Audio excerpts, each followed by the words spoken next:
The moment I opened my eyes in the hospital, weak and barely able to breathe, I saw a message that nearly stopped my heart completely.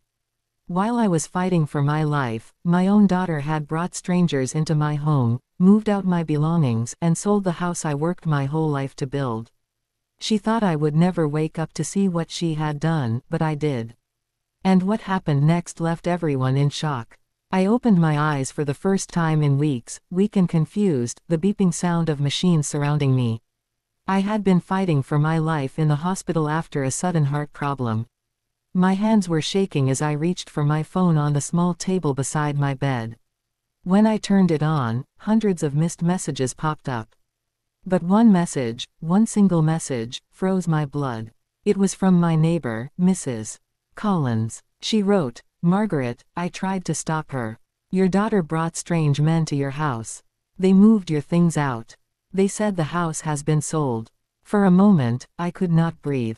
My own daughter, my only child, selling my house while I was lying half dead in the hospital. I tried to sit up, but the pain shot through my chest. I pressed my hand over my mouth to stop myself from screaming. The house I worked for all my life, gone. Sold. And she thought I would never find out because she believed I would die in the hospital bed. As the shock took over my body, a nurse rushed in. "Mrs. Margaret, please stay calm. Your heart is still weak."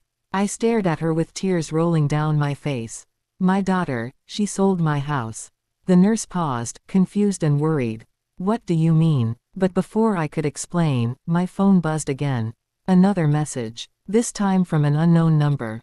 "The sale is complete. Keys handed over. Congratulations." My heart thumped loudly. Those messages were proof. Proof that everything I owned had been taken from me. The walls around me felt like they were closing in.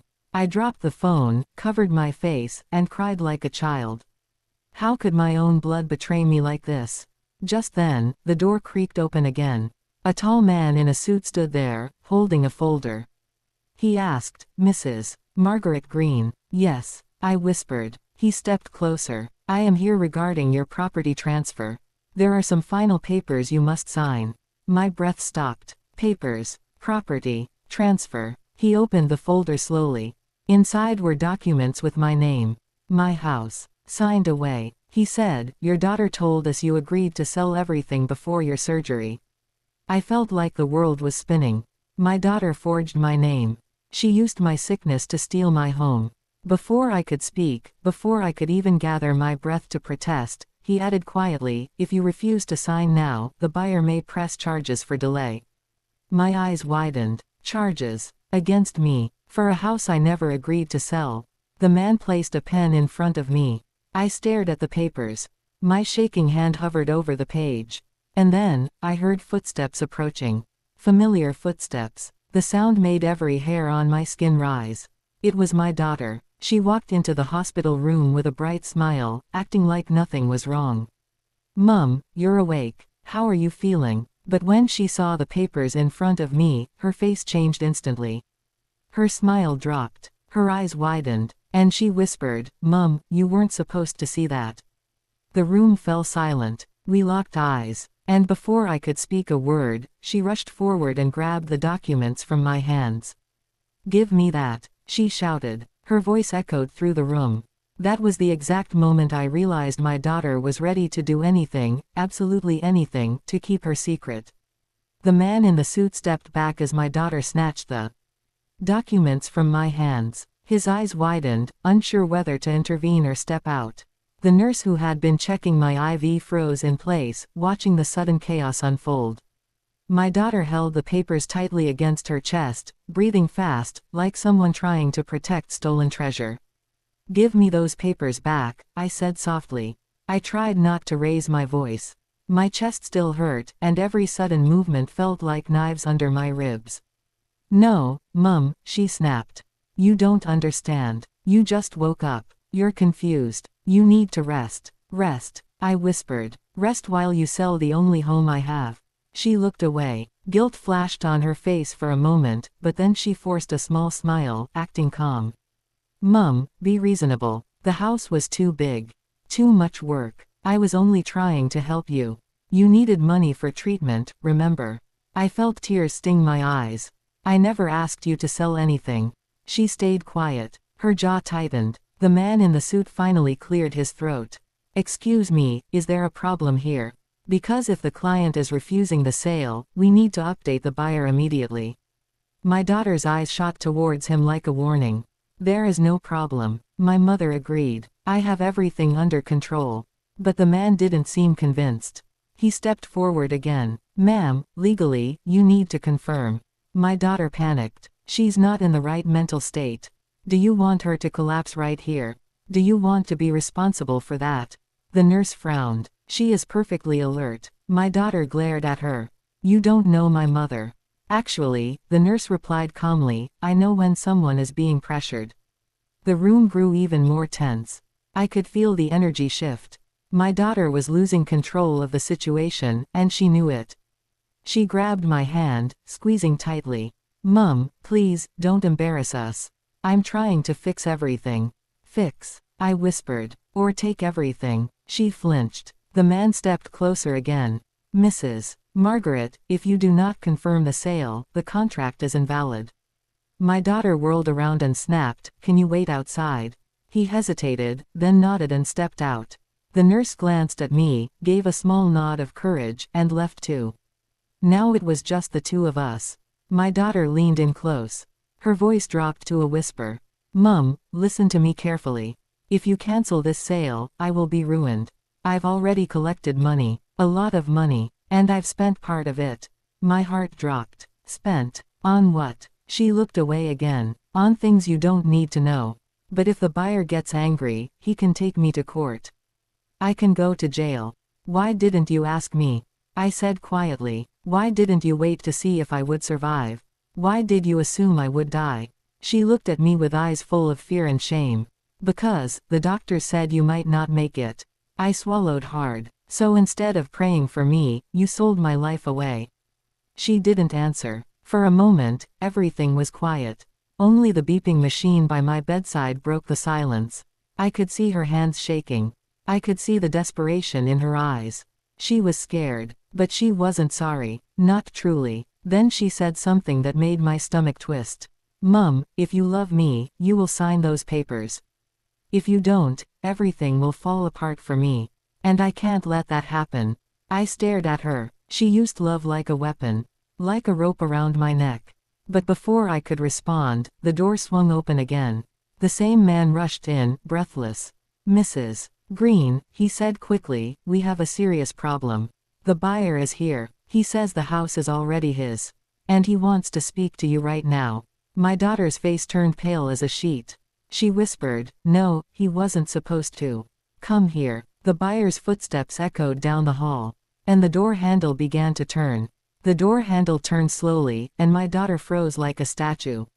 Her fingers tightened around the papers she had grabbed earlier.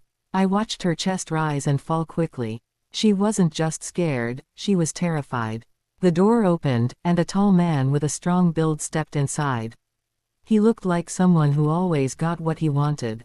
His sharp eyes scanned the room before landing on me. Then he glanced at my daughter with a look that made her take one step back. So, he said in a calm but firm voice, you must be Mrs. Margaret Green. I swallowed hard. Yes, that's me. He nodded. My name is Mr. Daniels. I purchased your house last week. My daughter forced a shaky smile. Yes, and everything is fine. We were just. He raised a hand, silencing her instantly. I didn't come here for you. I came to speak to your mother. My heart started to race. I wasn't used to confrontation, especially lying weak in a hospital bed. But something about the way he stood made me feel like I had to protect myself. I never agreed to sell my house, I said softly. His eyebrows lifted slightly. So the signature on the contract is not yours? No, I answered. I was in surgery the day those papers were signed. My daughter shook her head quickly. Mum, stop. You're confused. I said stop, Mr. Daniel snapped at her. His tone was cold. You told me your mother signed everything willingly. You swore she was aware. She opened her mouth but no words came out. He continued, you told me the house needed to be sold urgently to cover medical bills. You told me she wanted a quick sale. My daughter's lips trembled. I had no choice. You had a choice, he said firmly. You chose to lie. I could see sweat forming on her forehead. She stepped closer to me, as if she wanted to hide behind my bed. Mr. Daniels held out a folder. Mrs. Green, this is the contract. If you confirm that your signature is fake, I have to report fraud. My daughter gasped loudly. No, please, don't do that. I can explain. He ignored her. Mrs. Green, yes or no? I looked at the papers, then at my daughter. She wouldn't meet my eyes. She stared at the floor like a child caught stealing. My signature is fake, I said quietly. My daughter let out a small cry, covering her mouth with her hand. Mr. Daniels nodded slowly. Thank you for telling the truth. I will have to take this up legally. Mum, please, my daughter cried. Please don't let him do that. I swear I was going to tell you. I just needed. He cut her off again. Be quiet. You stole money. You stole a house. You lied. And you thought no one would find out. My daughter dropped to her knees beside my bed. She held my hand tightly, her tears falling onto the sheets. Mum, please, I beg you. Don't let them take me away. I didn't mean to hurt you. I was desperate. I didn't know if you would survive. She broke down into sobs. For a moment, my heart softened. She was still my child. But I also remembered the messages, the lies, the betrayal, the way she tried to force me to sign the papers. Mr. Daniels cleared his throat. Mrs. Green, the buyer before me backed out because of her attitude. I was the second. She rushed everything. And now, I want my money back. All of it. My daughter froze mid-sob. I don't have all of it anymore, she whispered. His eyes narrowed. Then you need to get it. She looked at me with pure fear. Mum, please, help me. I felt trapped, torn between anger and motherly instinct. Just then, the nurse walked in again, confused by the scene. Is everything all right? Before I could answer, Mr. Daniels spoke first. No, everything is not all right. I need this woman out of the hospital room right now. She is creating trouble. He pointed at my daughter. My daughter jumped up. Don't you dare push me out. This is my mum. But the nurse pressed a call button. Security will come now. The moment she said that, my daughter's eyes widened with panic. She looked at me, breathing fast. Mum, please, don't let them take me out. Please say something. But before I could speak, heavy footsteps echoed in the hall. Security was coming, and my daughter whispered the most desperate words I had ever heard leave her lips. If I leave this room now, everything will fall apart. 2 security guards stepped into the room, their presence filling the space with quiet authority. My daughter stiffened the moment she saw them. Her hands trembled, and her eyes darted around the room like a trapped animal searching for an escape. Ma'am, one of the guards said calmly, we received a call about a disturbance. We need you to step outside. No, please, she shouted, stepping back until she bumped into my bed. You don't understand. This is my mother. I'm not leaving her. Mr. Daniels folded his arms. She forged legal papers. She lied. And she stole. Remove her. Wait, I said weakly, trying to push myself up. The pain tightened across my chest. I wasn't sure if I was trying to protect her or simply trying to stop the chaos. Please, just slow down. I need to think. But my daughter grabbed my hand again. Her fingers were cold and shaking. Mum, please, please don't let them take me away. I'll fix everything. I promise. I'll get the money. I'll undo the sale. Just don't let them drag me out like a criminal. Ma'am, the guard repeated, step outside peacefully. No, she snapped, her voice cracking. I'm not going anywhere. Then she did something none of us expected. She ran to the door to block it, pressing her back against it with both hands stretched wide. You'll have to carry me out if you want me gone. Mr. Daniel sighed in frustration. This is ridiculous. The nurse stepped closer to me. Mrs. Margaret, this stress is not good for your heart. You need calm. Calm was impossible. The room felt like a boiling pot ready to spill over. Please tell them to stop. My daughter cried out, her voice shaking. I am not a bad person. I thought you were dying, Mum. I panicked. I didn't know what to do. She pointed at Mr. Daniels. And he threatened me. He said if I didn't sell the house fast, he would pull out the deal. Mr. Daniels immediately shot back, that is a lie. You came to me begging to sell it quickly. You said your mother approved everything. My daughter's voice cracked. I needed the money. I had debts. I didn't mean for it to go this far. My heart sank. Debts. What debts? She froze. Her lips pressed together. Her eyes flicked toward the floor. She didn't want to answer. The older guard stepped forward. Ma'am, let's step outside and talk. You're scaring the patients. I'm not going anywhere, she screamed. Her voice echoed so loudly that even the patients in the hallway peeked toward the room. She turned back to me, sobbing. Mum, please don't let them take me. I'm begging you. Tears ran down my cheeks. I hated seeing her like this. But I also remembered the lies. The forged signature. The messages. The way she tried to force me to sign away my home.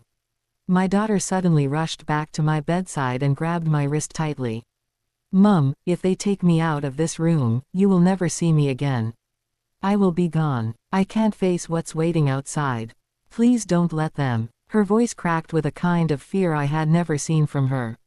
She wasn't acting now. She was truly scared. The guards moved closer. All right, the first guard said. We're removing her. No, she screamed, grabbing onto the side of my hospital bed and refusing to let go. They pulled her gently, but she fought fiercely, crying, yelling, refusing to move. Mum, Mum, say something, she cried. Please, don't let them take me. Her voice was breaking. I felt sick watching her dragged away from me. Even after everything she did, she was still my child. But before I could speak, before I could decide whether to defend her or let her go, she suddenly pulled away from the guards with a burst of desperate strength. She lunged toward the bedside table and snatched something sharp, a metal pair of scissors. Everyone froze instantly. She held the scissors in her shaking hand, pointing them toward herself. The guards stepped back. The nurse gasped. Mr. Daniels' face turned white, and my daughter shouted with tears running down her face. If anyone touches me again, I will hurt myself. The room fell into a deep, cold silence. My daughter stood there holding the scissors with trembling hands. Her chest rose and fell in sharp breaths. The guards froze, their hands raised slightly, afraid to make a single wrong move. The nurse covered her mouth. Even Mr. Daniels, who had been confident and firm, suddenly looked unsure. Put it down, I whispered, my heart pounding dangerously fast. Please, sweetheart, put it down. No, she cried. No one understands. Everyone thinks I'm evil. Everyone thinks I wanted to hurt you. Her voice cracked. I didn't want to lose everything. I didn't want to lose you. I didn't want to go to jail. Her knees shook. She looked like she could collapse at any moment. Mr. Daniels tried to speak gently. Listen carefully. No one here wants you hurt. Just put the scissors down and we can talk calmly. She shook her head violently. Talk. You want to ruin me. You want to throw me in jail. The guards tried to step forward, but she jerked the scissors closer to herself. Don't come near me, she screamed. I took a slow breath. Look at me, I said softly. Just me. Her eyes found mine. Broken, scared, lost. Honey, I said, reaching my hand out, you made a terrible mistake. But hurting yourself will not fix anything. It will only destroy you and me. Her hand shook even harder. Her voice dropped to a whisper. I didn't think you would wake up. I thought you would die. I thought I had to save myself. Those words cut deeper than any knife ever could. I forced myself to stay calm. You should have waited. You should have trusted that your mother would fight to live. But you didn't. You acted out of fear. And fear makes people do foolish things. But you are still my daughter. Her chin quivered. But now, I continued, my voice steady, you must take responsibility. Running won't fix this. Threatening yourself won't fix this. You must face what you did. She sobbed loudly. I can't. You can, I said firmly. And you will. Because if you don't, you will lose me forever. That hit her. She blinked slowly, tears pouring down her face. Her grip on the scissors loosened. I stretched my hand a little farther. Give it to me, please. Let me help you the right way. She stared at me, her eyes full of pain, then full of surrender. Finally, her fingers opened. The scissors clattered to the floor. The guards immediately stepped forward, but gently this time. They didn't grab her roughly. They held her shoulders carefully, guiding her away from the danger. She didn't fight anymore. She just cried, softly, tired, broken.